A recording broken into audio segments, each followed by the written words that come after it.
ओम नमो नारायण। जय श्री राम, जय भोलेनाथ, जय माता जी, जय श्री कृष्ण। थोड़ी सर्दी का मौसम है और बोलने में भी थोड़ी तकलीफ है। नाक की प्रॉब्लम रहती है, थोड़ा बंद हो जाता है। फिर भी सोचा चलो थोड़ा सत्संग कर लेवे। तो आज मैंने लिखा था एक समझन या तो समझ के बारे में, संतति और संतति, संपत्ति, संतति और समझ, ये तीन बहुत इम्पोर्टेंट है। वैसे लिखा तो 4 लिटी में है, छोटी छोटी, लेकिन इनके बारे में चर्चा की जाए पूरे ज्ञानी पंडितों से तो बहुत सारी चर्चा हो सकती है। लेकिन सूक्ष्म और विराट 2 बातें होती है। जो जैसे बड़ा सा यात्रा धाम हो तो वो बड़ा हो गया, लेकिन इनमें सूक्ष्म बात की जाए तो वहाँ जो भगवान विराजमान है, बस यही इनसे सब कुछ है। और अगर इनसे ज़्यादा निकले तो पूरा अपना जो यात्रा धाम आ जाता है।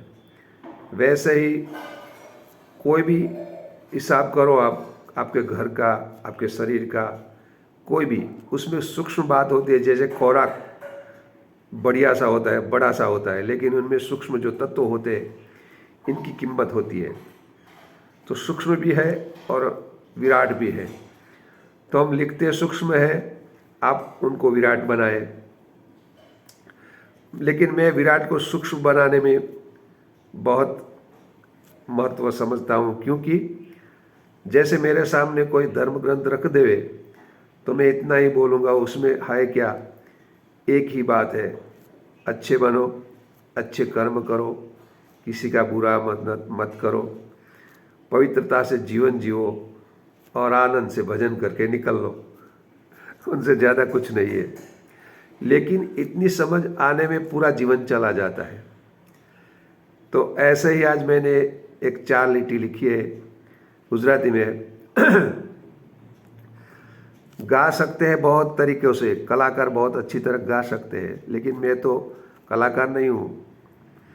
हाँ, गाने का मूड आवे तो गा भी सकता हूँ, लेकिन अभी शरीर ऐसा काम करने की इजाज़त नहीं देता।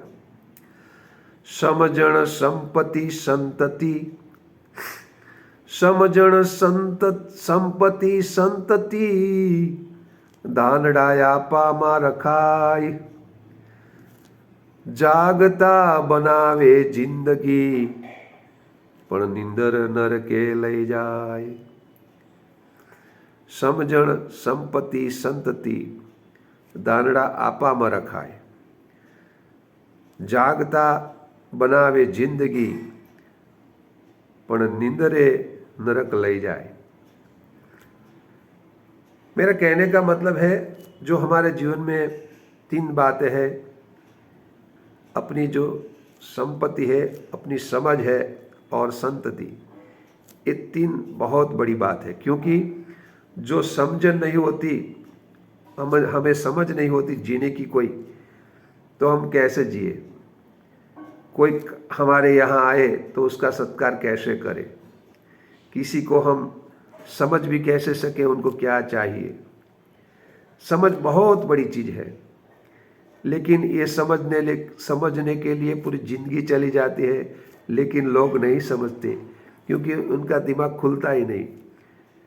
उनकी सोच सीमित रहती है, अपने पूर्ति रहती है, अपने स्वार्थ के पूर्ति रहती है। स्वार्थ खराब चीज़ नहीं है, अपना ख्याल रखो, लेकिन दूसरों का भी सोचो। और संपत्ति भी ऐसी है जो अपने लिए तो इकट्ठे करते हैं, लेकिन इनमें भी शास्त्रों के अनुसार भी 10% धर्म के लिए होता है, किसी की सेवा के लिए होता है। और संतति जो अपने बच्चे हैं, जो अपनी संपत्ति के समान है, वो भी उनको संभाल के रखना चाहिए। आपामा रखाय, आपामा એટલે એના ઉપર काबू अथवा तो मजबूत काबू એટલે એને गुलाम बनाने की बात मैं नहीं कह रहा, लेकिन उनमें जागृत रहना चाहिए। आपामा એટલે પોતાના अंडर में रखाय, मतलब मैं बॉस बनने की भी बात नहीं, मेरे कहने की बात बहुत बहुत धीर गंभीरता से सुनना।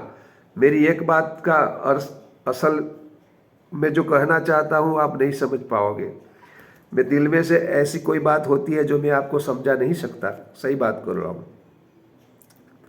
जागता बनावे जिंदगी, अगर वो तुम समझ तुम्हारे दिल में आ जाए, आप सुखी ऐसे होते हो जो अपने अंदर जीते हैं लोग, जो लोग वो सुखी होते हैं। जो बाहर जीते हैं मतलब बाहर की सोच से ही जीते हैं वो दुखी होते हैं।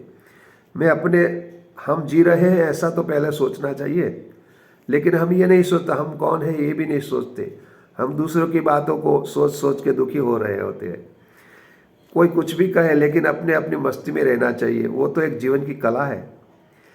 तो ये जागृत हो जावे आपका मन सतत चिंतन में रहे कि मेरे अंदर समझ है कि नहीं, मेरी संपत्ति है वो भी मैं असल सही जगह पे लगाता हूँ या नहीं लगाता, वरना तो पड़ी ही पड़ी रह जाएगी। और संतति, वो भी संतति अपने बच्चे क्या कर रहे हैं, कहाँ जा रहे हैं, कैसे है, उनके अंदर संस्कार है कि नहीं, उनको ऐसे तरीकों से उनको अच्छा बनाना चाहिए कि उनको बुरा भी न लगे और आपका काम हो जावे। क्योंकि बच्चे को डांटने से कुछ बनता नहीं, उनको समझाने से अच्छा होता है। उनके अंदर भी समझ पड़ी है, दिया ऐसे जलाओ तो नहीं जलेगा, ऐसे थोड़ा आजू बाजू पवन का झोंका ना आवे ऐसे लगा के हम दिया लगाते जलाते हैं तो दिया जलता है, वैसा ऐसा करके लगाओ पवन में तो वो तो जलेगा ही नहीं। और ऊपर से आपकी दीवासली फैल जाएगी, मतलब आपका बोलने का जो कामकाज का जो कार्य है सब व्यर्थ हो जाएगा। और अगर निंदर में रह गए, आपने सोचा ही नहीं इनके बारे में, तो आपकी जिंदगी तो नरक होती ही है। लेकिन आप उनके जीवन पर्यंत एक दुष्कर जिंदगी जीने के बाद भी यहाँ आगे जाके भी दुष्कर जिंदगी, मतलब दुष्कर अपना आपका वो क्या बोलता है उसे, नरक लोक बोलते हैं लोग, मैं तो नरक लोक नहीं बोलता। जो भी लोक में आप जाओगे वहाँ भी आप अच्छी तरह से वो चैन नहीं पाओगे। मतलब जीना कैसे है और कैसे नहीं वो हमारे अंदर ही है, और सतत जागरूक रहना चाहिए। हम क्या कर रहे हैं वो हर पल हर क्षण सोचना चाहिए। हम क्या बोल रहे हैं वो भी सोचना चाहिए। हम किसी को दुख तो नहीं दे रहे हैं वो भी सोचना चाहिए। और हम किसी का बिना वजह ले भी नहीं रहे न, कोई जो हमारा हक नहीं बनता वो भी सोचना चाहिए। बहुत बड़ी बात करूँगा मैं, मेरी सोच के अनुसार मेरे पास कोई जो पुराने मेरे पूर्वज थे उनसे जो मुझे मिला हुआ शिक्षण है वो भी बहुत बड़ा है, क्योंकि वो मिला है इसलिए तो मैं यहाँ तक हूँ। मेरे फादर भी बहुत सत्संगी थे, उनके आगे भी हमारे जिन बहुत भक्त लोग हो गए हैं, ये परंपरा चली आ रही है। तो कहने का मतलब ये बीज जो जहाँ से बोया था तो यहाँ से आगे भी चल रहा होता है। इसी तरह आप भी अपने बच्चे के अंदर, अपने बच्चियाँ होती है उनको भी जागरूक रखो। समय बहुत खराब है, इसलिए मैंने आज ये लिखा कि समझण संपत्ति संतति धानड़ा आपा में रखाए, जागता बनावे जिंदगी निंदरे नरके लई जाए, निंदर में नरक में जवाय। जे गणવું હોય ગણજો, જેવું સુધારો વધારો કરવો હોય તો કરી લેજો। ओम नमो नारायण, जय सिया राम। आप सभी का कल्याण हो, आप सुखी रहे, मेरा आशीर्वाद है। और मेरे वीडियो आगे भी भेजो। लोग पहले बोलते हैं लाइक करना, मैं बाद में बोलता हूँ, क्योंकि लोगों को मालूम होता है कि पूरा वीडियो कोई देखेगा नहीं, इसलिए वे पहले बोल देते हैं। लेकिन मैं बाद में बोलता हूँ क्योंकि आपको अच्छा लगे तभी लाइक करना, नहीं लगे तो मुझे आपकी लाइक चाहिए। जय सिया राम। ऐसा है जीवन अपना, आप सभी सुखी रहे, आपका कल्याण हो। जय श्री राम, जय माता जी। ओम नमो नारायण।